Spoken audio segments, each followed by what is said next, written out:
Job chapter 30 through 31. But now they mock me, men younger than I am, whose fathers I would have refused to put with my sheepdogs. What use to me was the strength of their hands? Their vigor had left them. Emaciated from poverty and hunger, they gnawed the dry land, the desolate wasteland by night. They plucked mallow among the shrubs, and the roots of the broom tree were their food. They were banished from human society. People shouted at them as if they were thieves. They are living on the slopes of the wadis, among the rocks and in holes in the ground. They bray among the shrubs. They huddle beneath the thistles. Foolish men without even a name. They were forced to leave the land. Now I am mocked by their songs. I have become an object of scorn to them. They despise me and keep their distance from me. They do not hesitate to spit in my face, because God has loosened my bowstring and oppressed me. They have cast off restraint in my presence. The rabble rise up at my right. They trap my feet and construct their siege ramp against me. They tear up my path. They contribute to my destruction without anyone to help them. They advance as through a gaping breach. They keep rolling in through the ruins. Terrors are turned loose against me. They chase my dignity away like the wind, and my prosperity has passed by like a cloud. Now my life is poured out before me, and days of suffering have seized me. Night pierces my bones, but my gnawing pains never rest. My clothing is distorted with great force. He chokes me by the neck of my garment. He throws me into the mud, and I have become like dust and ashes. I cry out to you for help, but you do not answer me. When I stand up, you merely look at me. You have turned against me with cruelty. You harass me with your strong hand. You lift me up on the wind and make me ride it. You scatter me in the storm. Yes, I know that you will lead me to death, the place appointed for all who live. Yet no one would stretch out his hand against a ruined person when he cries out to him for help because of his distress.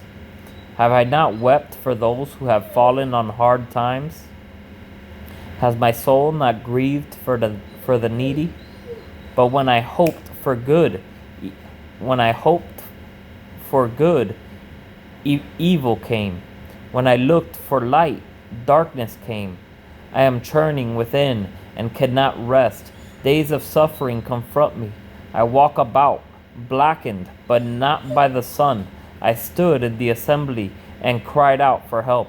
I have become a brother to jackals and a companion of ostriches. My skin blackens and flakes off, and my bones burn with fever. My lyre is used for mourning, and my flute for the sound of weeping. I have made a covenant with my eyes. How then could I look at a young woman? For what portion would I have from God above, or what inheritance from the Almighty on high? Doesn't disaster come to the unjust, and misfortune to evildoers? Does he not see my ways and number all my steps? If I have walked in falsehood, or my foot has rushed to deceit, let God weigh me on accurate scales, and he will recognize my integrity. If my step has turned from the way, my heart has followed my eyes, or impurity has stained my hands, let someone else eat what I have sown, and let my crops be uprooted.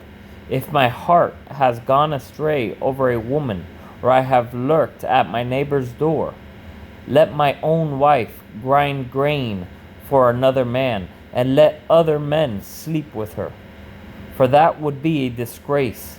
It would be an iniquity deserving punishment. For it is a fire that consumes down to Abaddon, it would destroy my entire harvest. If I have dismissed the case of my male or female servants when they made a complaint against me, what could I do when God stands up to judge? How should I answer him when he calls me to account? Did not the one who made me in the womb also make them? Did not the same God form us both in the womb? If I have refused the wishes of the poor, or let the widow's eyes go blind, if I have eaten my few crumbs alone without letting the fatherless eat any of it.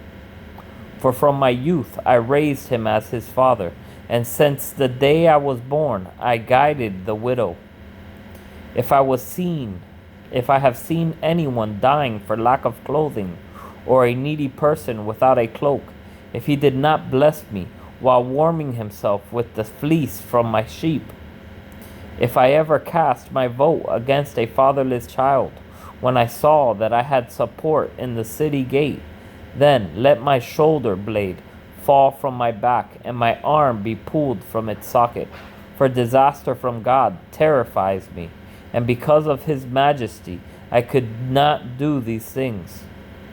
If I placed my confidence in gold, or called fine gold my trust, if I have rejoiced because my wealth is great, or because my own hand has acquired so much, if I have gazed at the sun when it was shining, or at the moon moving in splendor, so that my heart was secretly enticed, and I threw them a kiss, this would also be an iniquity, deserving punishment, for I would have denied God above. Have I rejoiced over my enemy's distress, or become excited when trouble became his way? I have not allowed my mouth to sin by asking for his life with a curse. Haven't the members of my household said, who is there who has not had enough to eat at Job's table? No stranger had to spend the night on the street, for I opened my door to the traveler. Have I covered my transgressions as others do by hiding my iniquity in my heart? Because I greatly feared the crowds, and because the contempt of the clans terrified me, so I grew silent and would not go outside. If only I had someone to hear my case. Here is my signature. Let the Almighty answer me. Let my opponent compose his indictment. I would surely carry it on my shoulder and wear it like a crown.